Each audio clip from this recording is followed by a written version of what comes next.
दोस्तों, आप सभी से मेरी एक रिक्वेस्ट है। आपने इस वीडियो को प्ले कर ही लिया है तो कृपा करके बिना स्किप किए पूरी वीडियो को देख कर जाना, क्योंकि मैं मेहनत करके वीडियो बनाता हूँ, लेकिन मेरी अधिकतर वीडियो को आप लोग 1 से 2 मिनट तक ही देखते हैं, जिसके कारण मेरी वीडियो को बिल्कुल भी ग्रोथ नहीं मिल पा रही है। और ग्रोथ न मिलने के कारण काम करने में मेरा भी मन नहीं लगता है, और दिमाग में हमेशा यही दुख होता है कि हमारे इतनी मेहनत के बावजूद भी कुछ अच्छा रिस्पॉन्स नहीं मिल रहा है। तो कृपा करके इस वीडियो को तो पूरी देख कर ही जाना।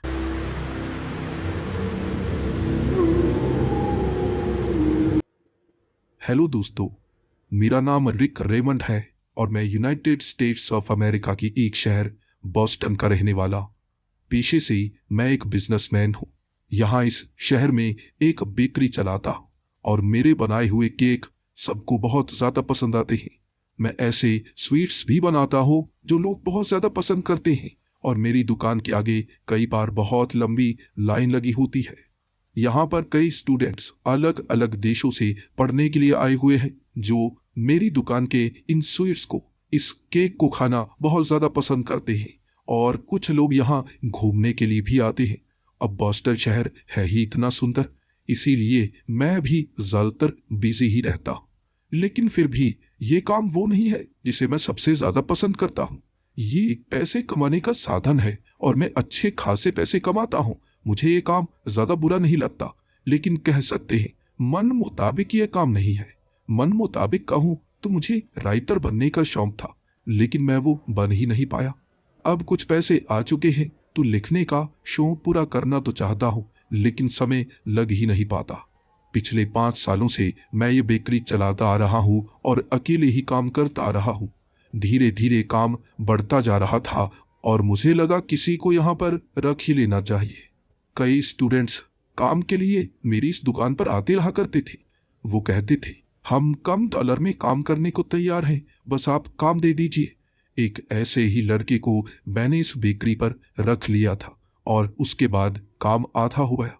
मेरे पास समय बचने लगा और काम भी बढ़िया चलने लगा था। मैंने 2 और लड़के रख लिए और उसके बाद ज़्यादातर समय मैं बिल्कुल खाली रहता, लेकिन मैं अब अपने शौक को पूरा कर सकता था। उन लड़कों में से एक को मैंने मैनेजर बना दिया। अब मैं उस दुकान से छुट्टी भी ले सकता था। वो अच्छे से काम किया करते थे, उन पर मैं भरोसा कर पा रहा था। पहले 5 सालों में कभी मैंने छुट्टी ली ही नहीं थी। रविवार के दिन भी मुझे काम करना पड़ता था। जब मैं बीमार होता तब भी मुझे काम करना पड़ता था। मैं इसी तरह 5 सालों से थक चुका था और अब शायद आराम करने का समय था। 5 दिनों तक मैंने लगातार छुट्टियां ली थी। इस शहर में घूमा था, एक साथ वाले शहर में भी घूम कर आया था और लड़ने लगा था। अब सपने पूरे करने का समय है। मेहनत तो बहुत ज़्यादा कर ली। अब मैं राइटिंग भी कर सकता था, तो सोचने लगा कहानी लिखता। लेकिन कहानी लिखूं किस पर? कोई ऐसी घटना तो होनी चाहिए ना जिस पर आप कहानी लिखें। जिंदगी की कुछ ऐसी घटनाएं होती हैं जो आपको प्रेरित करती हैं लिखने के लिए। मेरी जिंदगी में कोई भी ऐसी बड़ी घटना हुई ही नहीं। मेरी एक प्रेमिका थी जिसके साथ मेरा रिलेशन 6 महीने तक चला, लेकिन हम में लड़ाई ही बहुत ज्यादा हुआ करती थी, इसीलिए हम अलग अलग हो गए। उसके बाद मैंने ये बेकरी खोल ली और कभी किसी लड़की की तरफ ध्यान लगा ही नहीं पाया और मैं काम करता रह गया, अकेला सा रह गया। अब मुझे लगा मुझे अब रिलेशन में भी पड़ जाना चाहिए। कब तक अकेला रहूंगा, मैं सोचा करता था। लेकिन अकेलेपन में भी एक अलग ही नशा होता है। आप खोए खोए रह सकते हैं। मैं किताब लिखने के लिए किरदारों की तलाश करने लगा, घूमने लगा, लोगों की तरफ देखने लगा और उसके बाद एक लड़की पर मेरा ध्यान गया था। जब मैं एक और शहर में गया हुआ था, वहां मैंने देखा ये लड़की देखी देखी सी लगती है। बार बार मेरी नजरें उसकी तरफ जा रही थी। एक तो वो खूबसूरत थी और इसी का चेहरा इतना खूबसूरत हो तो आपका ध्यान उसकी तरफ जाता ही है ना। लेकिन वो पहचानी पहचानी क्यों लग रही थी? ऐसा मुझे क्यों लग रहा था जैसे मैंने पहले भी उसे कहीं ना कहीं देखा है। वो उस रेस्टोरेंट के सामने वाले टेबल पर बैठी थी अकेली, और मैं इस टेबल पर बैठा था अकेला। उसकी जो आंखें थी थोड़ी मायूस सी लग रही थी और मैं समझने की कोशिश कर रहा था आखिर क्या वो किसी से मिलने के लिए आई है? क्या मुझे उससे बात करनी चाहिए? क्या वो बॉस्टन की रहने वाली है? मैंने उसे पहले कहीं ना कहीं तो देखा है ना। पता नहीं क्या सोचा मैंने और मोबाइल के कैमरे से उसकी तस्वीर खींच ली। मैं बस इसलिए तस्वीर खींच रहा था क्योंकि मैं उसे जानना चाहता था, इसलिए तस्वीर नहीं खींची थी क्योंकि वो खूबसूरत थी। इस तरह से किसी लड़की को कभी परेशान नहीं करना चाहिए। बिना इजाजत के उसकी तस्वीर कभी नहीं खींचनी चाहिए। फिर भी मैंने वो तस्वीर खींच ली थी। फिर मैं उस रेस्टोरेंट से उठा, लेकिन मेरी नजरें उसकी तरफ जाए जा रही थी। वो एक वेटर से बात कर रही थी और उसकी वो आवाज पहचानी पहचानी सी लग रही थी। मेरे दिल की धड़कन बहुत ज्यादा तेज थी। कहाँ देखा है मैंने इसे, जैसे मैं इसे अच्छी तरह से जानता हूं। लेकिन समय ज्यादा हो गया था। अब इस शहर से जाने का समय था। गाड़ी में बैठा मैं और उसके बाद अपने शहर की तरफ निकल पड़ा। फिर भी मैं सोचे जा रहा था उस लड़की को कहाँ पर देखा है, कहाँ पर देखा है। सोचता रह गया। अगले कुछ दिनों तक मैं सोचता ही रहा और 5वें दिन मुझे पता चल गया मैंने उस लड़की को कहाँ पर देखा है। चौथे दिन की उस रात मुझे सपना आया था और सपने में मुझे वही लड़की नजर आई। अगले दिन जब मैं उठा फिर मुझे याद आया, ये वो लड़की है जो मुझे सपनों में नजर आती है। कई बार उसके बारे में मैं सोचा करता हूँ, लेकिन सपने में अगर आपको कोई चेहरा नजर आए आप उस तरफ ज्यादा ध्यान नहीं देते। लेकिन मैंने उस लड़की की तस्वीर खींच रखी थी। सुबह उठते ही मोबाइल खोला, मैंने उसकी तस्वीर देखी और कहने लगा, यह तो वही लड़की है जो मेरे सपनों में आती है। पिछले 1-2 सालों से मैं वो सपने देखता आ रहा हूँ और मैं जैसे उसे पहचानने लगा था। मैं कितना बेवकूफ हूँ। उस दिन मुझे उससे बात कर लेनी चाहिए थी कि वो बिल्कुल उस लड़की जैसी लगती है जो मेरे सपनों में आती है। सपनों में मैं उससे बहुत बातें करता हूँ, जैसे मैं उसका पति हूँ या उसका प्रेमी हूँ। वो एक टेबल पर बैठकर मेरी आंखों में आंखें डालकर बातें करती है और उस रात भी ऐसा ही सपना आया था।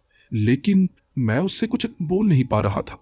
जैसे मेरा शरीर अकड़ा हुआ था, मैं जमा हुआ था, जैसे एक बक्से के बीच मैं बंद था। वो मेरे सामने रोती जा रही थी, रो रो कर कहे जा रही थी कि मैं तुमसे आज भी प्यार करती हूँ और हमेशा प्यार करती रहूंगी। लेकिन मैं जवाब दे ही नहीं पाया। हमारे सपने भी कितने अजीब होते हैं ना, बेवकूफी से भरे हुए। मेरे दिल में जैसे उसके लिए प्यार था, लेकिन सपने में असर ने थोड़ी ना। जो सपने में होता है वो असली थोड़ी ना होता है।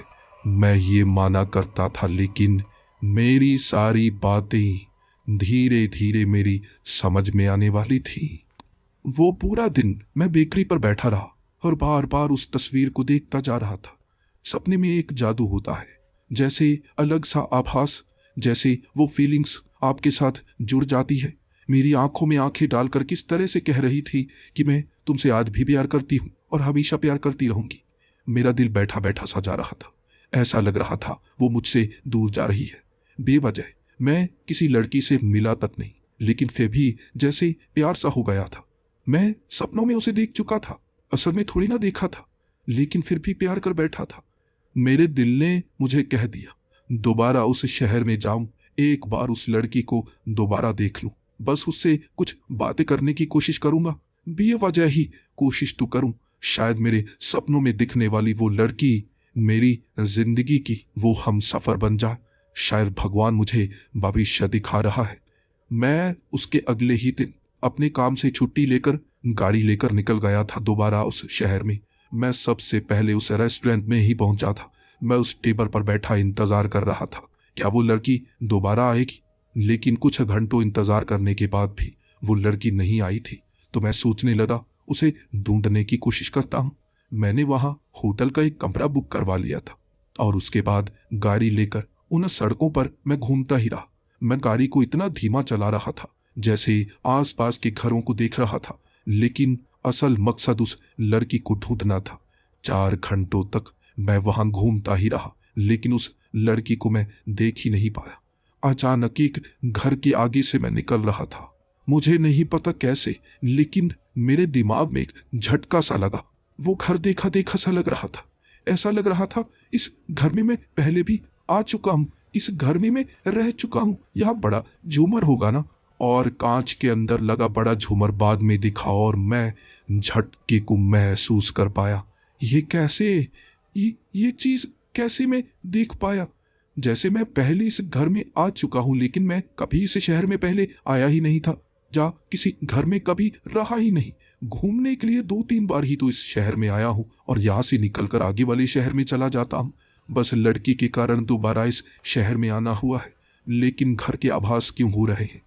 दिमाग पर जोर डालता रहा, मैंने इस घर को कहाँ पर देखा है, और ज्यादा जोर डालने के बाद जैसे ही ख्याल आया सपनों में, तो मैं सोच में पड़ गया था।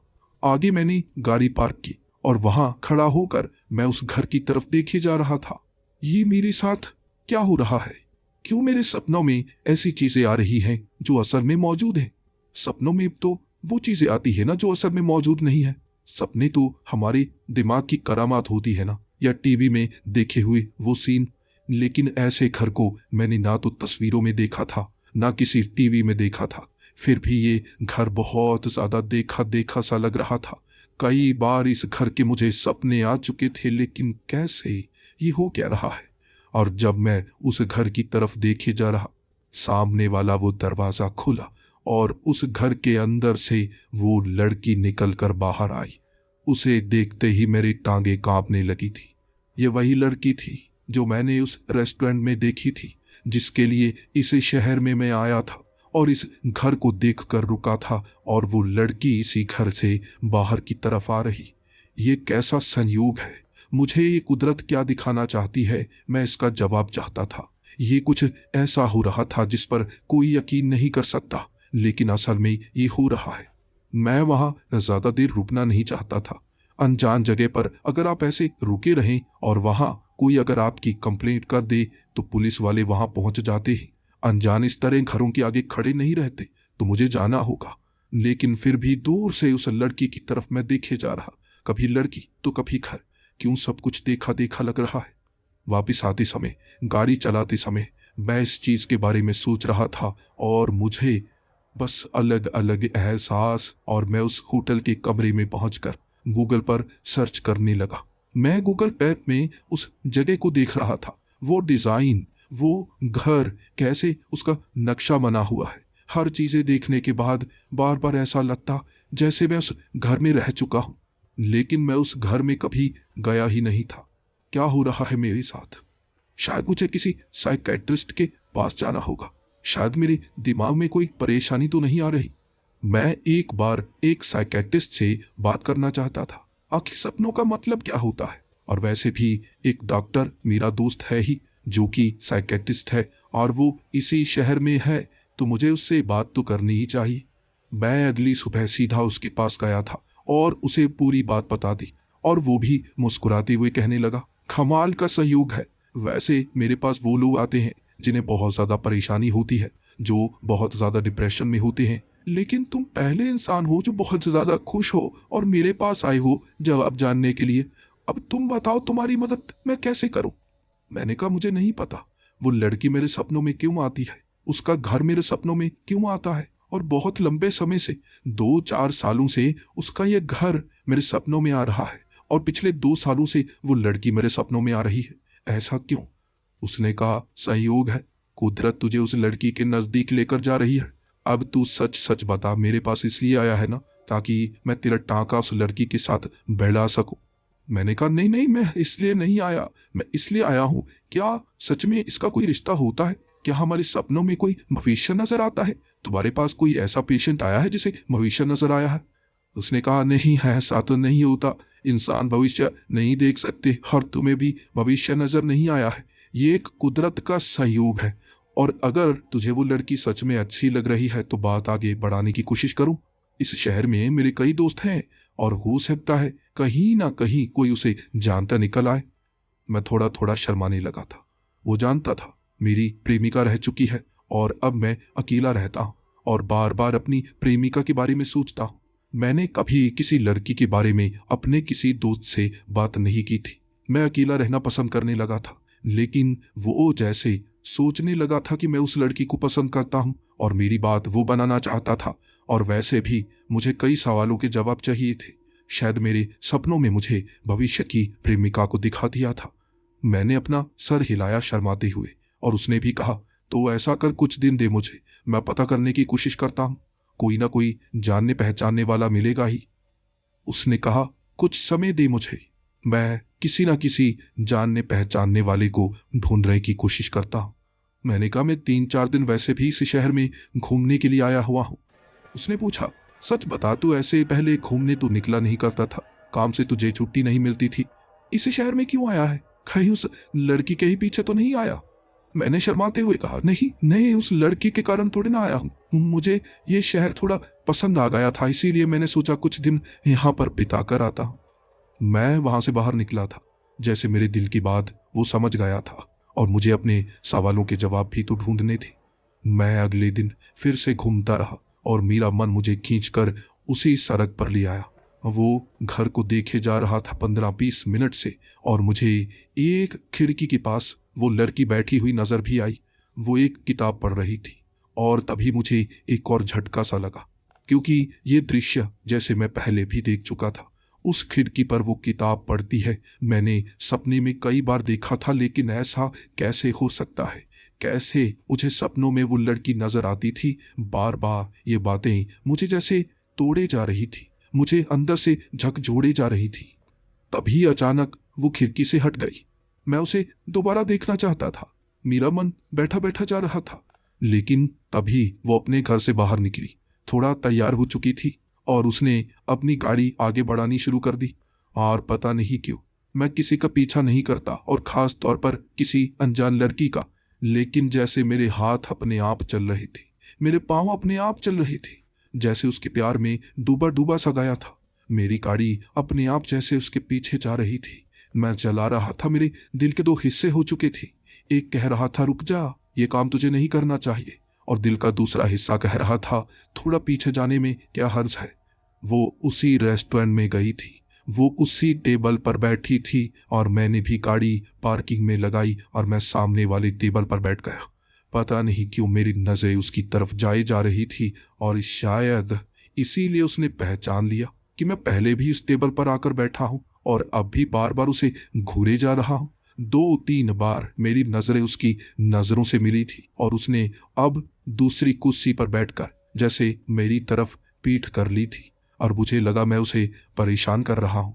उस रेस्टोरेंट में कोई वेटर नहीं था, वहाँ सेल्फ सर्विस की जाती थी, तो मेरी कॉफ़ी भी तैयार हो चुकी थी।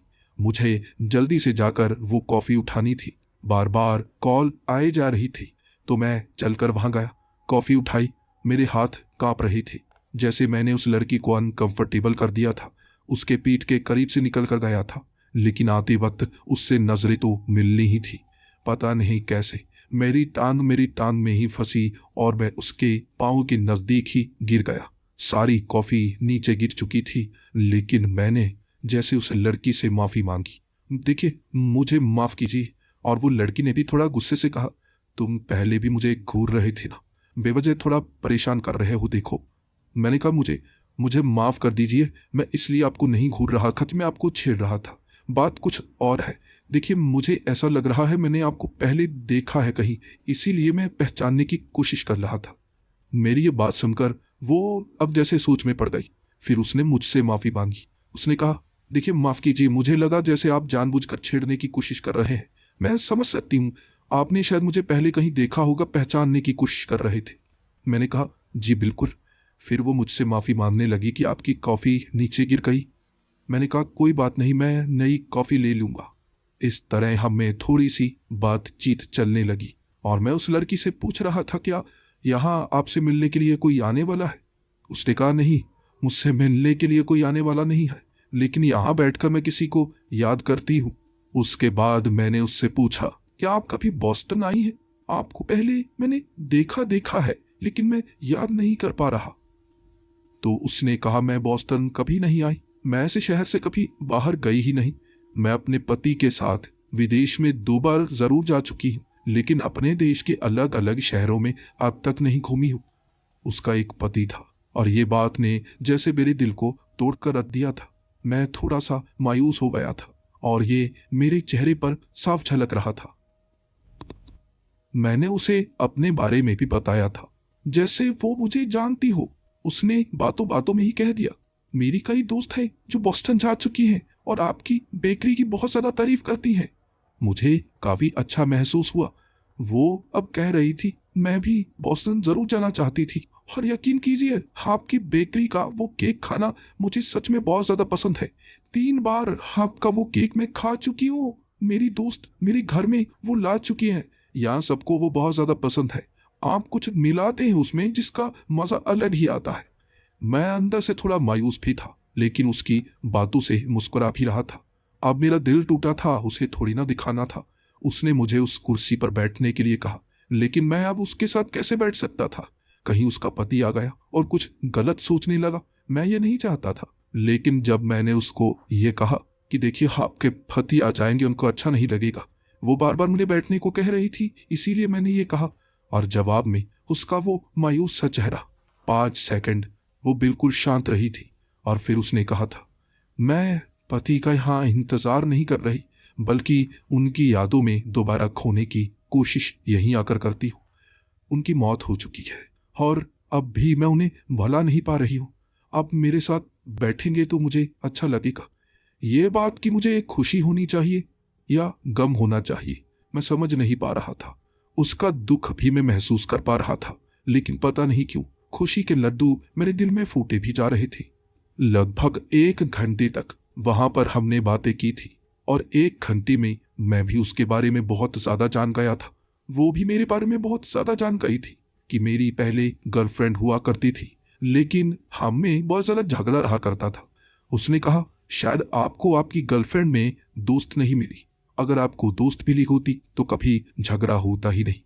उसने कहा, मेरे पति हमारी बहुत ज्यादा बना करती थी, मैंने कभी उनसे झगड़ा किया ही नहीं। मुझे याद ही नहीं है हम में कब झगड़ा हुआ हो, लेकिन जो अच्छे लोग होते हैं भगवान उन्हें जल्दी ही दूर कर देता है। उसकी आंखें नम हो गई थी, लेकिन वो मेरी दोस्त बनना चाहती थी।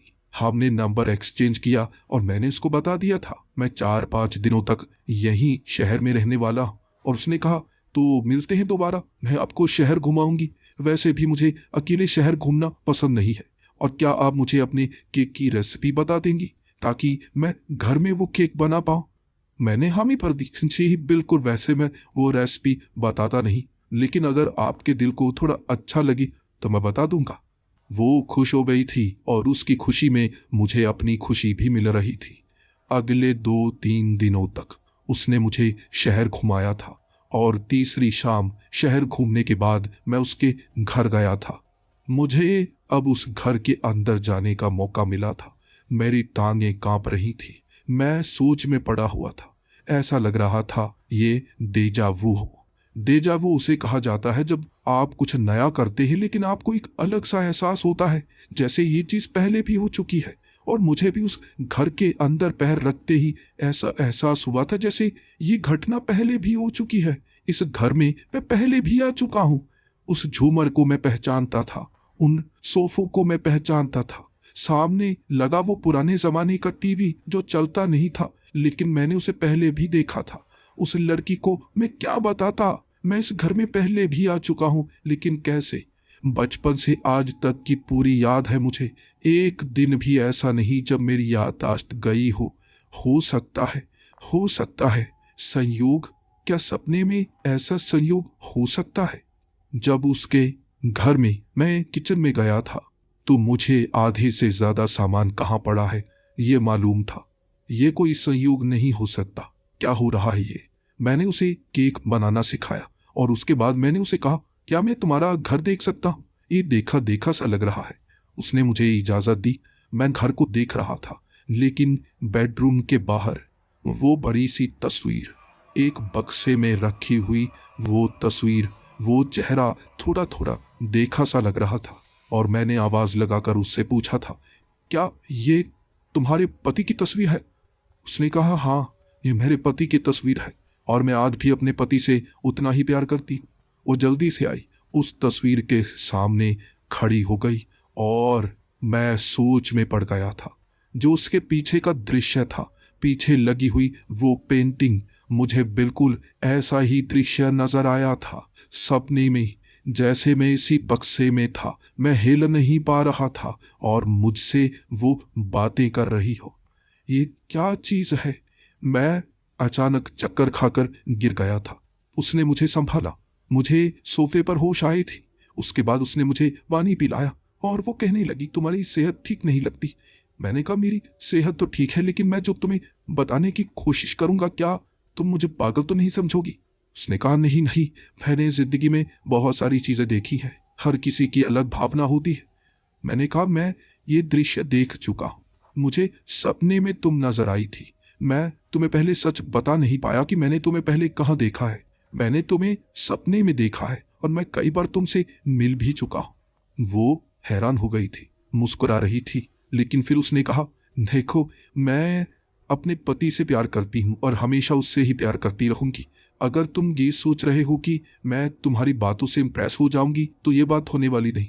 मैंने आंखें खोलकर बहुत हैरानी से ये कहा था, मैं फ्लर्ट नहीं कर रहा, देखो मैं ये कोशिश कभी नहीं करूंगा, लेकिन मुझे इस चीज का जवाब चाहिए। मैंने तुम्हें सपने में क्यों देखा? मैं इस घर को देख चुका हूँ, इस तस्वीर को देख चुका हूँ, तुम्हारे घर में जैसे मैं रह चुका हूँ, लेकिन सपने में ये कैसे?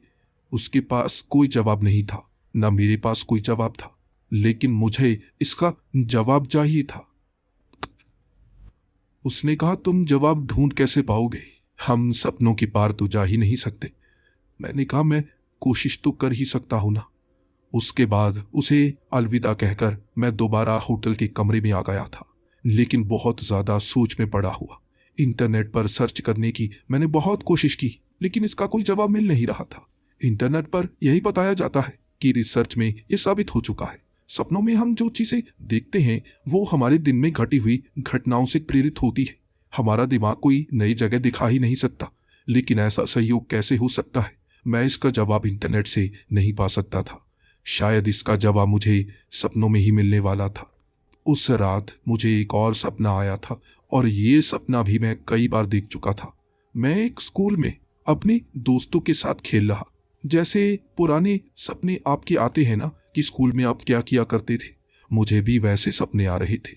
कई दोस्त देखे देखे से, कई नए लड़के, कई नई लड़कियां, और ये स्कूल मेरा स्कूल नहीं था। कमरे कुछ देखे देखे लगते, कभी तो ऐसा लगता कि ये मेरा ही स्कूल है, तो कभी लगता ये कोई और स्कूल है। लेकिन एक खास दृश्य जो मैं हमेशा देखा करता था कि मेरे उस स्कूल के पीछे कोई पहाड़ नहीं था, लेकिन डकोटा की एक ऐसे ही स्कूल के पीछे पहाड़ था जिसकी तस्वीरें मैंने इंटरनेट पर एक बार देखी थी, और मैं बहुत ज्यादा हंसा था कि यह तो बिल्कुल वैसा स्कूल है जैसा मैंने सपने में देखा था। और क्या मुझे वहां जाकर एक बार पता करना चाहिए, क्या सच में जो सपने में मैंने देखा है असल में वो घटनाएं हो रही हैं? अब ऑफिस से तो मैं छुट्टी ले ही चुका था, तो मुझे लगा मुझे डकोटा जाना चाहिए, उस स्कूल में जाकर देखना चाहिए, क्योंकि मुझे सपने में नजर आया था कि उस स्कूल के पीछे वाला वो पुराना कमरा टूट चुका है, और वहां पर मैं भी जैसे फिसलते फिसलते बचा था। ऐसे डरावने सपने आते ही रहते हैं ना। क्या आपने कभी पता करने की कोशिश की? मैंने पता करने की ठानी थी। अब काम से छुट्टी ले चुका था, तो गाड़ी लेकर अब मैं सीधा डकोटा के लिए निकला था। वो लड़की ने मुझसे पूछा भी था, तुम 2-3 दिन यहाँ पर रहने वाले हो? मैंने कहा नहीं, बहुत जरूरी काम है जो मुझे करना होगा। उसे मैंने ये बताया नहीं था कि मुझे और भी सपने आते हैं। वो मुझे पागल समझती कि कोई सपनों के पीछे भाग रहा है। मैं पागल साबित नहीं होना चाहता था। सपने तो मुझे और भी कई आते हैं, लेकिन मैं इस सपने का पता लगाना चाहता था। मैं उसी शहर में पहुंच गया था, लंबा सफर करके। यह सफर इतना लंबा था कि मुझे 16 से 18 घंटे लगातार ड्राइव करनी पड़ी थी, लेकिन मैं उस जगह पहुंच गया। वहां होटल मौजूद ही नहीं थे, लेकिन मैं एक ऐसे ही होम स्टे में रुकने को तैयार हो गया था। लेकिन अगली सुबह मुझे उस स्कूल में जाकर देखना था, पुरानी इमारत की जानकारी लेनी थी, यहाँ मौजूद भी है या नहीं, या स्कूल में ऐसी कोई घटना हुई ही नहीं, या इतिहास में कभी हुई हो। मुझे जवाब चाहिए थे। मेरा सपना इस तरह असली दुनिया से कैसे जुड़ा हुआ है? मैं इसके जवाब चाहता था। अगले दिन जब मैं स्कूल में पहुंचा, पुरानी इमारत की बात जानना चाहता था। मैंने झूठ बताया था कि मैं अपने बेटे की एडमिशन करवाना चाहता हूँ। बस बेवजह ही प्रोस्पेक्टस मैं खरीदने को तैयार हो गया था। उस स्कूल के अंदर जाकर मुझे ये जानकारी मिली थी, सच में 2 दिन पहले वहां पुरानी एक इमारत जिसमें 2 कमरे थे वो ढह चुकी है, और 3 लड़के फिसल कर गिरते गिरते बचे थे जब वो छत पर मौजूद थे। वो दृश्य मुझे सपने में नजर आया था। वो सच मुझे सपने में नजर आया था। मैं जानना चाहता था क्या सच में मैं आगे बढ़ने की कोशिश कर रहा था, उस जगह को देखने की कोशिश कर रहा था। अचानक मैं बेहोश हो गया, और ऐसे बेहोश नहीं हुआ कि मेरी आंखों के सामने अंधेरा आ गया हो या मुझे घबराहट हुई हो। ऐसा लगा जैसे किसी ने मेरा गला घोंटा। मुझे सांस लेने में परेशानी होने लगी थी। गला पकड़ा था मैंने, किसी ने जैसे मेरा गला घोंटा हुआ, सांस नहीं ले पा रहा था मैं। अचानक आंखों के सामने अंधेरा सा आने लगा था। मैं बेहोश हो गया। मुझे 1 घंटे तक होश नहीं आई थी। मैं कभी इतना ज्यादा बेहोश बुरी तरह हुआ ही नहीं। मुझे अस्पताल ले जाया गया था। अस्पताल में मेरी आंख खुली थी और मैं पूछ रहा मैं यहाँ कैसे आ गया। नर्स ने मुझे बताया था मैं उस स्कूल में था। अचानक मैं बेहोश हो गया। मैंने कहा किसी ने जैसे मेरा गला घोंटा हो, शायद मेरे गले में कोई प्रॉब्लम आई हो। नर्स ने कहा हमने स्कैन कर लिया है, हमने टेस्ट कर लिया है, कोई किसी तरह की परेशानी नहीं है। आप थोड़ा सा घबरा गए या आपको जैसे कोई पुरानी याद आ गई तो आप बेहोश हो गए। मैं 2 घंटे उस अस्पताल में रहा था। मेरे अच्छे से टेस्ट हुए थे। मुझे कुछ मेडिसिन लिख कर दी गई थी। मैंने पेमेंट भी की थी। उस स्कूल के प्रिंसिपल खुद मुझसे मिलने के लिए आए थे। मैंने उनसे बात की थी। उसके बाद मैं उनसे पूछ भी रहा था वो इमारत कैसे गिर गई और वो 3 बच्चे तो सही सलामत है ना। वो मेरी हालत जानना चाहते थे, लेकिन हैरान थे कि मैं अपनी परवाह नहीं कर रहा, बच्चों की परवाह कर रहा हूँ। उन्हें खुशी हुई, लेकिन मैं तो जानकारी जुटाना चाहता था और जानकारी मैंने जुटाई। वो 3 लड़के थे और जो आखिरी वाला लड़का था ना, वो उस इमारत से छलांग लगाकर बचा था। जरा सी देरी हो जाती वो उस इमारत के बीच आ जाता। शायद उसकी मौत ही हो सकती थी या चोट तो काफी गंभीर लगती। सपने में मैंने यही तो देखा था। सपने में मैंने खुद को देखा था छलांग लगाकर मैं उस इमारत से बाहर निकल पाया था। मैं बस नीचे गिरने ही वाला था, लेकिन किसी तरह मैं बच गया। यानी वो लड़का जो बचा है उससे मेरा कोई ना कोई तो रिश्ता है। मैंने वहां 2 लड़कों को सपने में देखा था और तीसरा मैं था, जबकि असलियत में भी 3 बचे। लेकिन ये कैसे हो सकता है? किसी के शरीर के अंदर के दृश्य मैं कैसे देख सकता हूं? मुझे जवाब चाहिए था। मैं जानना चाहता था ये कैसे हो रहा है। मैंने प्रिंसिपल को कहा था मैं कल सुबह आपसे मिलने की कोशिश करूंगा, मैं दोबारा स्कूल जरूर आऊंगा, मुझे स्कूल देखना है। उन्होंने कहा था बेफिक्र होकर आइए, आपको खास तौर पर मैं खुद घुमाऊंगा। ये हामी उन्होंने भरी थी और अगली सुबह की मैं तैयारियां करने लगा था। मैं सीधा अपने उस गेस्ट हाउस में गया था। वहां से सामान इकट्ठा किया, खाया पिया। पूरा दिन मैंने नोट किया एक किताब पर क्या क्या घटनाएं हो रही हैं, उनका लिंक क्या है। अगली सुबह सीधा मैं उस स्कूल की तरफ निकल पड़ा था। गाड़ी मैंने पार्किंग में लगाई। जैसे ही स्कूल के गेट के अंदर जाने वाला था, बच्चे सभी स्कूल में आ चुके थे। मैं उस लड़के से मिलना चाहता था। मैं देखना चाहता था क्या वो पहचाना सा है, क्योंकि उस लड़के के साथ कई ऐसी घटनाएं जो मैं देख चुका था। सपने में सिर्फ यही स्कूल कुछ बार नहीं देखा था, बहुत ज्यादा बार देखा था। सपने में मैं इस स्कूल में घूम चुका था। स्कूल से दोस्तों के साथ छुट्टी करते हुए घर की तरफ आना, गेम्स खेलना, बेसबॉल खेलना, ऐसी कई चीजें करना मैं सपने में देखा करता था। और मैं सोचा करता था बचपन में ये चीजें तो मैंने की नहीं है, कैसे पागलपन जैसे मुझे सपने आते हैं। अब मुझे पता लगने लगा था जो मुझे सपने में आ रहा था वो असल में मेरा बचपन नहीं था। मेरे बचपन की यादें घुली मिली सी किसी और की जिंदगी की बातें दिखा रही थी। मैं गेट के पास पहुंचा था। मुझे सामने कुछ अजीब सा नजर आया।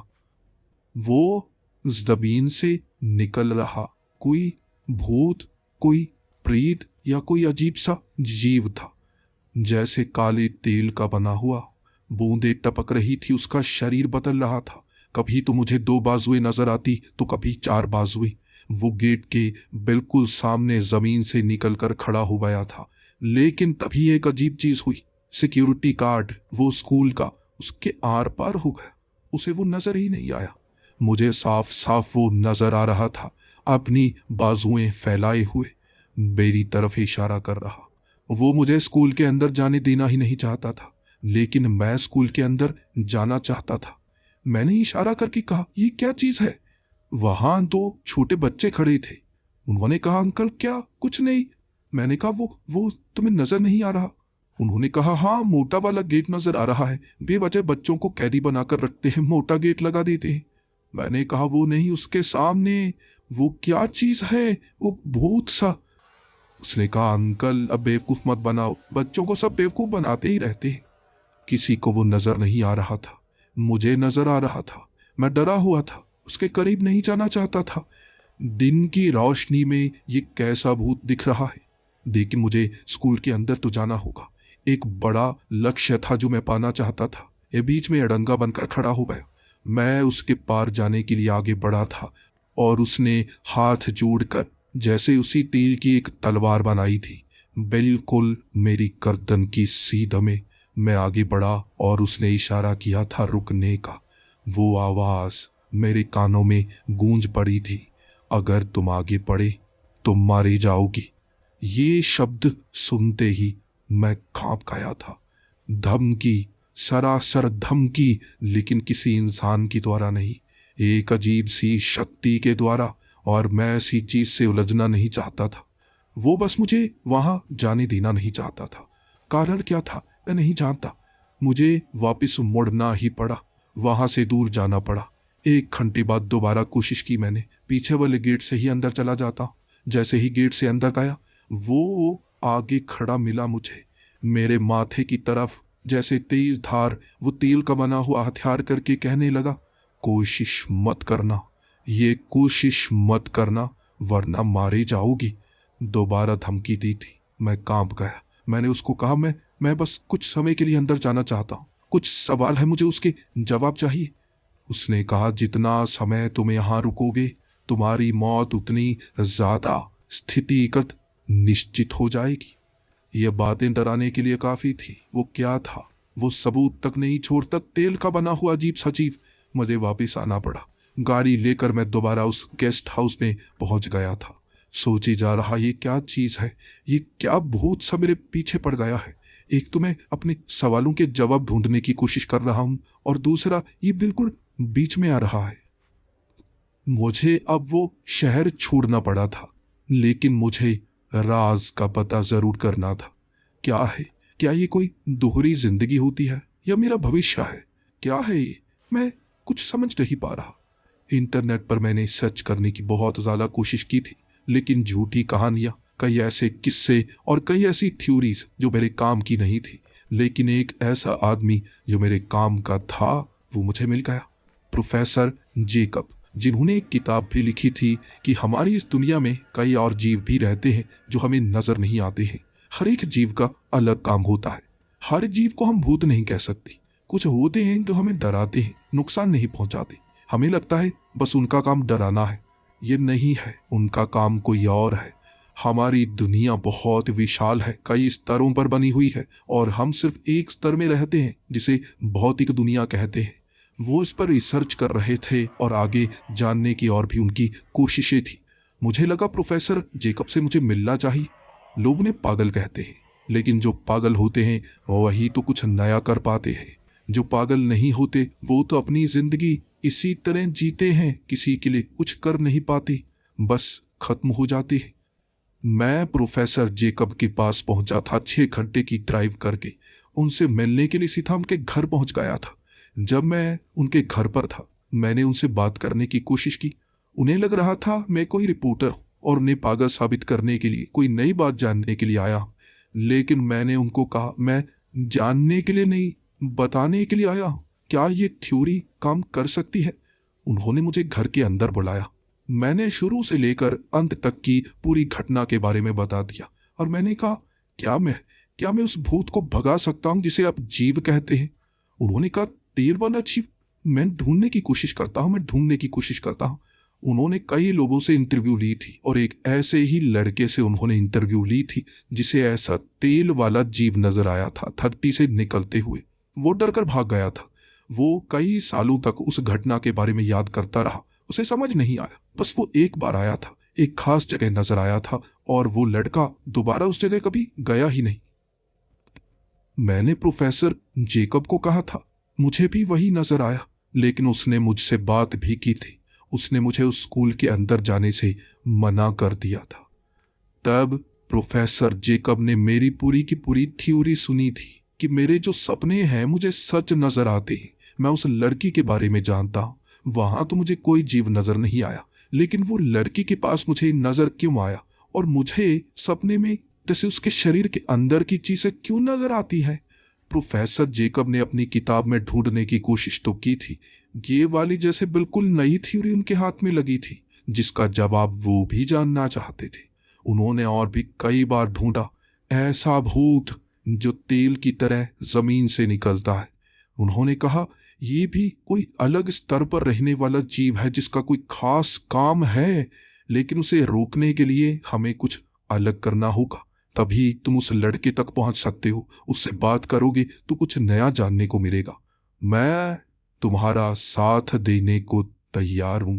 तब प्रोफेसर जेकब ने मुझे कहा था, तांबा, भूत प्रेत और अलग स्तरों से बचने के लिए एक ऐसी धातु तांबा जो हमारे शरीर पर अगर बंधी हुई हो तो ऐसे जीव कम हमला करते हैं। अगर इसकी ट्राई करना चाहते हो तो हम कोशिश कर सकते हैं, वहां पास में जाना और बचने की कोशिश करना। मैंने कहा ठीक है। इसके बाद मेरे शरीर पर ज्यादातर तांबा बांधने के बाद तांबे की तारें जो मेरे शरीर पर अलग अलग जगह लपेट दी गई थी, मैं प्रोफेसर जेकब के साथ दोबारा उस स्कूल में गया था। जैसे ही वो गेट से मैं अंदर जाने की कोशिश कर रहा, सामने से वो तिगल का जीव निकल कर आया। प्रोफेसर जेकब को वो नजर नहीं आ रहा था। मैं कह रहा वो सामने है, वो देखिए गेट उसने खोला है। उन्हें बस गेट हिलता हुआ नजर आया। वो खुद हैरान थे। मैं अब उसके करीब जा रहा और उसने आवाज लगाकर कहा था, मरना नहीं चाहते तो आगे मत बढ़ो। मैं फिर भी आगे बढ़ता रहा। उसने मुझे पकड़ने की कोशिश की। जैसे ही उसने मुझे पकड़ने की कोशिश की, वो तांबे के कारण उसका तेल जैसे अपने आप टपकता गया। वो मुझे नुकसान नहीं पहुंचा रहा था। इस बात पर वो बहुत ज्यादा गुस्सा भी था। मैं उसके अंदर से निकल गया और वो मुझे पकड़ ही नहीं पाया। तांबे ने ये काम किया था कि उसकी शक्ति को बिल्कुल नाकाम कर दिया। मैं जल्दी से अंदर की तरफ भागा। प्रिंसिपल के पास पहुंचकर मैं कहने लगा था, मैं उस लड़के से मिलना चाहता हूं। देखिए माफ कीजिए, मेरे पास समय कम है। प्रिंसिपल घबराए हुए थे कि मैं इस तरह से बात क्यों कर रहा हूं। मैंने कहा वो मुझे जरूरी काम है, देखिए मेरी फ्लाइट है, मैं जल्दी से निकलना चाहता हूं, बस कुछ बात करनी है उस लड़के से। उन्होंने कहा ठीक है, तभी तुम इस तरह से जल्दबाजी दिखा रहे हो।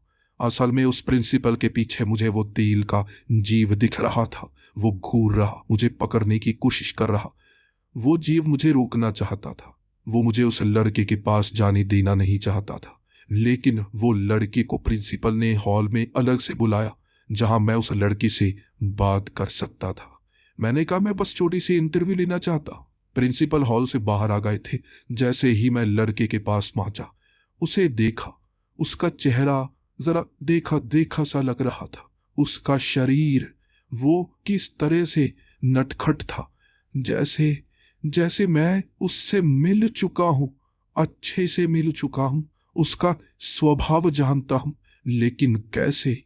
मैं जब उससे बात करने लगा कि तुम्हें क्या लगा था, तुम ऊपर छत से छलांग लगा पाओगे या नहीं, तुमने क्या सोचा था?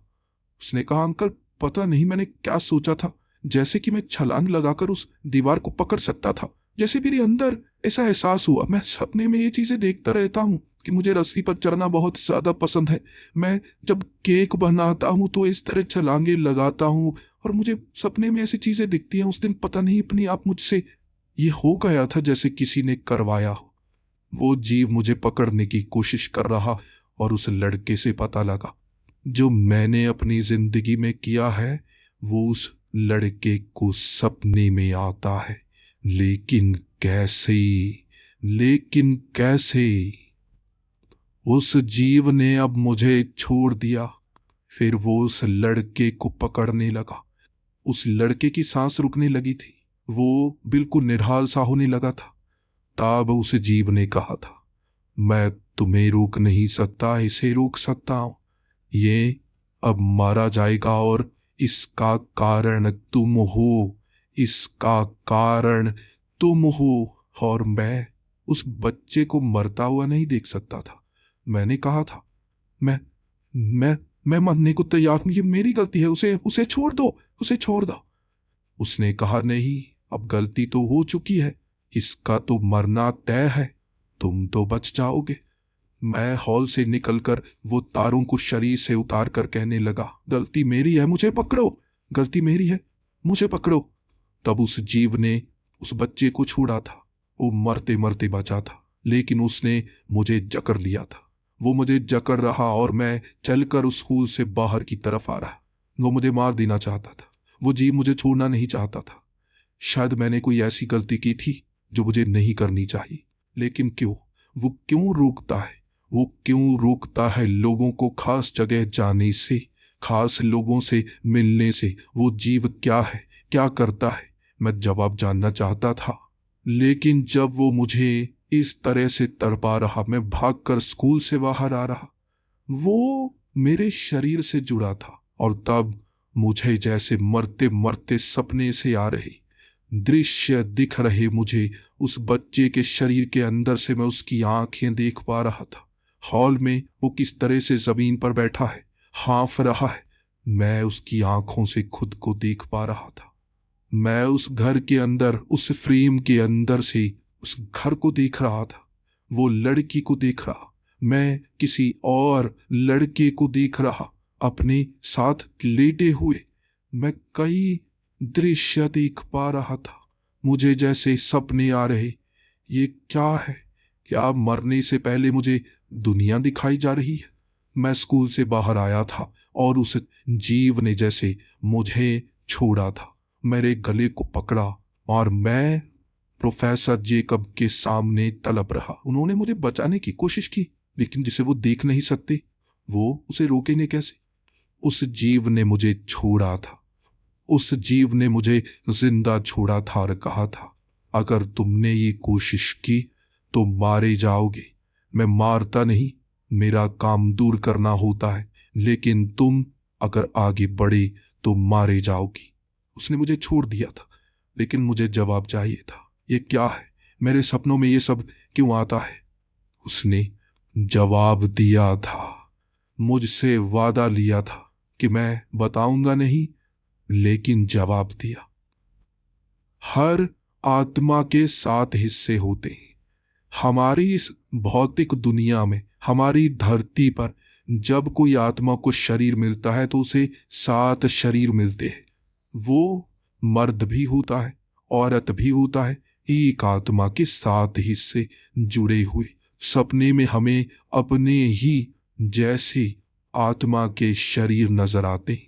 वो बच्चा भी मैं ही हूं, वो उस लड़की का पति भी मैं ही था। मेरी आत्मा के हिस्से जो मुझे सपने में दिखाई देते थे, मेरी 7 जिंदगियां।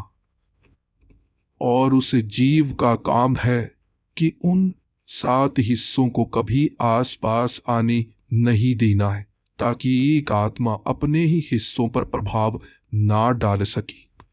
ये उसका काम था जो उसने किया था, और मुझे अपना काम करना था। मैं अपनी आत्मा के अलग अलग हिस्सों के पास नहीं आना चाहिए, इसीलिए मैं उस लड़के से दूर चला गया था।